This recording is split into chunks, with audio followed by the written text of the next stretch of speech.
예, 안녕하세요. 월배중학교 학생 여러분.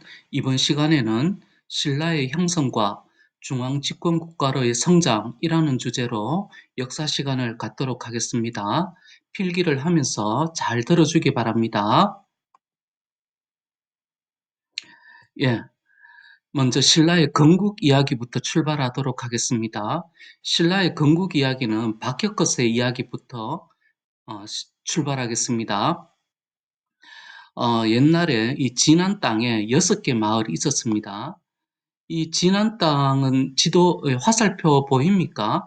오늘날의 대구, 경주가 있는 경상도 지역입니다.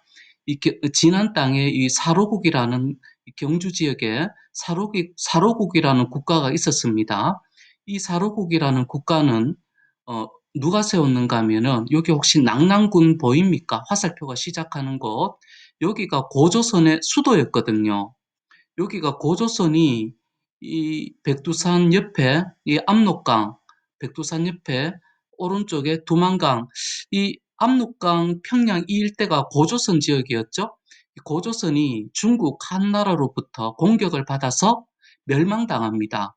그래서 중국 놈들이 우리 땅에 4개의 군, 한사군을 세우는데 지금 북한의 수도인 평양, 대동강이 흐르는 이 평양 지역에는 그리고 옛 고조선의 수도인 평양 지역에는 이 중국 놈들이 낙랑군을 세웁니다. 그러면 우리 고조선 사람들은 좀 살기가 어렵겠죠. 다치거나 노예가 되거나 예, 그래서 이 평양군 이 지역에서 평양 이 지역에서 남쪽으로 따뜻한 남쪽으로 내려옵니다. 그렇게 해서 세운 국가가 사로국입니다. 예, 진원 땅에 6개 마을이라고 했으니까 6개 마을에 촌장, 즉 6명의 촌장이 있습니다. 이 우물가에서 우물 이름은 나정이라고 했습니다. 정은 우물정자입니다. 천마와 알을 발견했습니다. 그리고 알에서 사내 아이를 발견했습니다. 알에서 태어났다고 해가지고 성은 박, 호박할 때 그 박, 그러니까 이렇게 둥그름한, 예, 알 비슷한 것을 박이라고 하죠. 세상을 또 빛으로 다스린다라고 해서 혁거세라고도 했습니다. 혁은 빛날 혁, 거는 있을 거, 새는 세상새, 즉 세상을 세상에 빛이 있게 한다, 빛으로 다스린다 그런 말이죠. 이것은 건국 이야기이고 실제로는 박역거세도 고조선이 망한 뒤에 온 세력, 다만 6개 마을 촌장이 먼저 왔겠죠. 먼저 와서 세운 국가 이름이 사르국이죠. 그리고 조금 뒤에 박역거세도 내려옵니다. 그렇게 해서 이 6개 마을과 그리고 박역거세 세력이 세워서 손잡고 세운 나라가 서라벌이라고 합니다.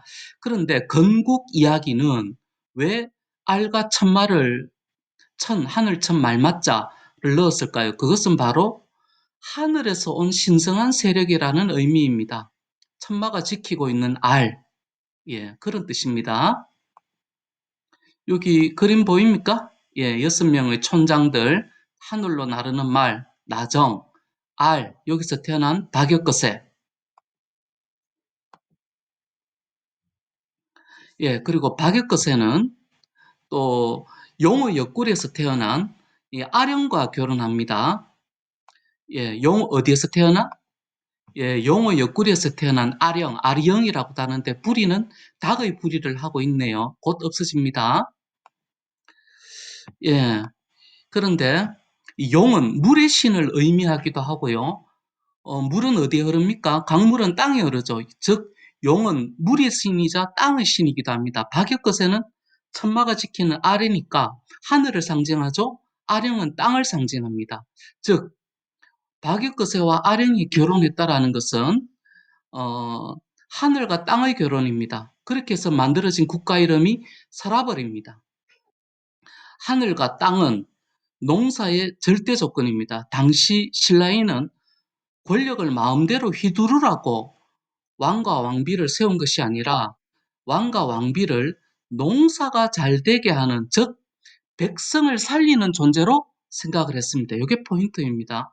왕과 왕비, 즉, 네 마음대로 권력을 휘두르세요. 이런 뜻이 아니고, 왕과, 왕과 왕비가 되면 권력이 있어야 되는데 그 권력을 백성을 살리는데 사용해야 된다. 즉, 백성을 살리는데 권력을 사용하지 않으면 왕과 왕비의 자격이 없는 거죠.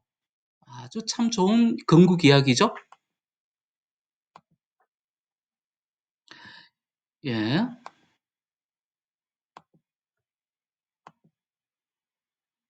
이번에는, 예, 신라의 두 번째 성인 이 석탈의 왕 설화를 한번 살펴보겠습니다. 탈해는 원래 용성국 출생입니다.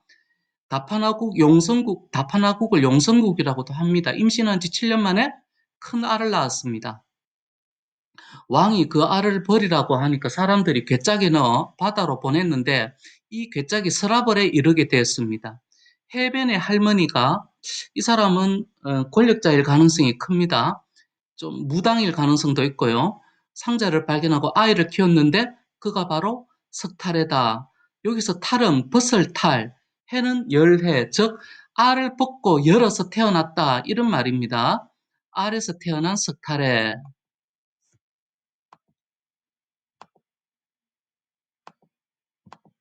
이번에는 신라의 세 번째 성인, 왕의 성인 김알지, 김씨에 대해서 살펴보겠습니다. 김씨의 출발은 김알지부터 출발합니다. 어느 날 타레가 숲에서 다구는 소리를 듣고 가보니 금빛이 나는 상자가 나뭇가지에 있었다. 그렇게 해서 나온 이가 알지다. 금빛 상자에서 나왔다 하여 성을 김씨라 하였다. 알지는 미추왕의 선조다. 즉 알지는 왕은 못 되었습니다. 그런데 왕의 선조입니다. 신성한 인물이죠. 왜 나뭇가지입니까? 하늘에서 내려와서 걸려 있었다. 이런 말입니다. 누가 발견했다고요? 예, 석탈해가 발견했다고 합니다.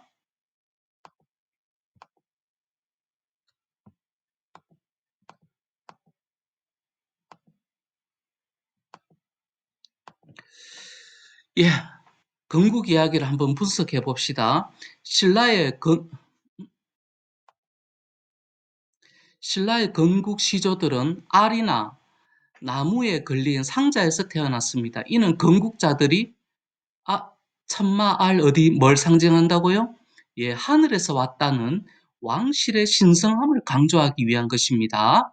그리고 신라의 건국 이야기는 박역거세, 석탈해, 김알지 이야기 등 모두 세 개입니다. 이것은 신라의 건국 초기가 박씨, 석씨, 김씨 세 개의 성이 교대로 왕위에 오르는 즉 연맹왕국 단계를 알리고 있습니다. 무슨 왕국 단계? 연맹왕국 단계입니다. 계속해서 보겠습니다. 신라의 지배자 호칭은 거서관, 박역거세, 혁거세 비슷하죠?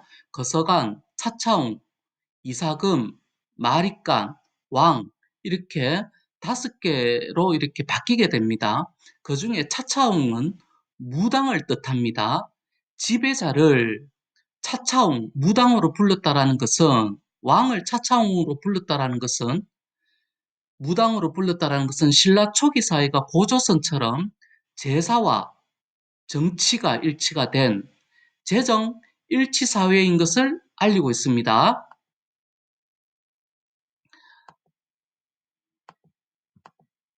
계속해서 한번 보겠습니다. 고조선 피난민인 박역거세 세력과 그리고 박역거세보다 먼저 내려온 진안 땅의 6개 부족이 손잡고 세운 나라 이름은 서라벌, 라, 서라벌입니다. 그러니까 사로국, 진안 땅의 사로국, 서라벌, 신라, 국가 이름이 이렇게 바뀌네요. 고구려 오늘의 핵심 질문입니다. 고구려, 백제, 신라의 언어, 헤어스타일, 옷, 집, 스타일은 비슷했을까요? 우리는 언어, 옷, 헤어스타일, 그리고 집 이런 것이 간단하게 이야기하면 문화라고 이야기하죠. 문화가 비슷하면 한민족이죠. 한민족이었을까요? 정답부터 이야기하자면 문화도 비슷하고 언어도 통하고 한민족입니다. 중국과 구별되는 하나의 민족입니다. 일본과도 구별이 되는 하나의 민족입니다. 문화가 비슷합니다. 하나의 민족인데 이것을 고조선과 관련하여 설명해 보세요. 이것이 오늘 핵심 질문입니다. 이거 오늘 퀴즈로 내겠습니다. 신라도 고조선에서부터 출발하죠. 고구려 백제도 비슷하죠. 이것을 퀴즈의 정답으로 풀어보기 바랍니다.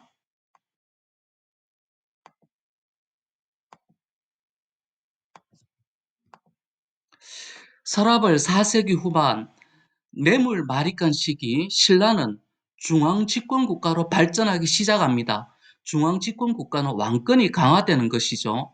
어떤 일이 있었는지 구체적으로 한번 보겠습니다.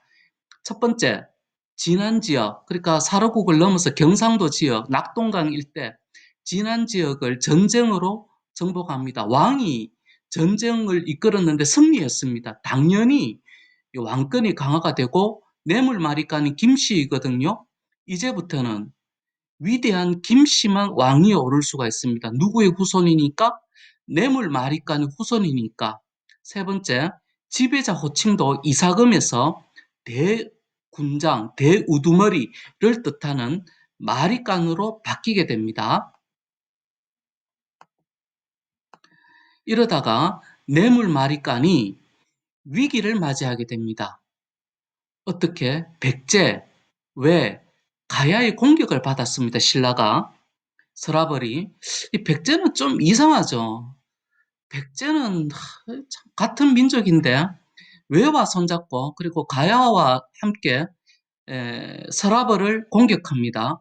그러면은 뇌물마리까는 혼자의 힘으로 백제 외 가야를 물리칠 수가 없으니까 뇌물마리까는 고구려 광개토 대왕의 5만 군대에 고구려 광개토 대왕 이 몇만 명을 신라에 보냈는가 하면 5만 명, 그것도 기마병, 말탄 병사 5만 명을 보낸 어마어마한 군사죠. 광개토 대왕 군대의 도움으로 백제 외 가야의 공격을 물리치고 위기를 벗어납니다. 그런데 에, 이 호우면 그릇을 선생님이 이제 지금 사진으로 보이고 있는데 이 호우면 그릇이 이 경주에 호우총이라는 무덤에서 발견이 됐는데 이 그릇 뒷면에 보니까 광개토 대왕을 뜻하는 이 광개토 대왕 이름이 뒷면에 있는 거죠. 이것은 그러면 주인이 누구겠습니까? 고구려 거겠죠. 고구려의 그릇이 경주에서 발견됐다. 고구려 누군가가 경주에 남긴 것이겠죠. 누가 남겼을까요? 바로 5만 명 군대겠죠.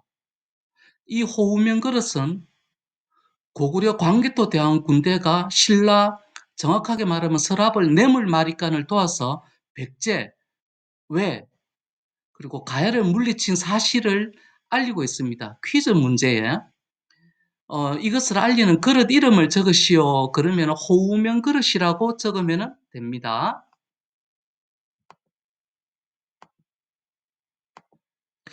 자, 서라벌은 고구려의 도움으로 백제 외 가야를 물리쳤습니다. 그러나 공짜는 없죠. 신라는 고구려의 사실상 식민지입니다. 이 독립국이라고 말하기 어려운 상태입니다. 고구려의 잔소리를 압박을 무지무지하게 많이 들어야 했던 상태입니다. 이때 신라는 어금니 꽉 깨물고 고구려와 중국의 선진 문물을 받아들이면서 빠르게 중앙 집권 국가로 성장합니다. 예. 그 중앙 집권 국가로 성장하는 그 모습은 나중에 다시 한번 살펴보도록 하겠습니다. 감사합니다.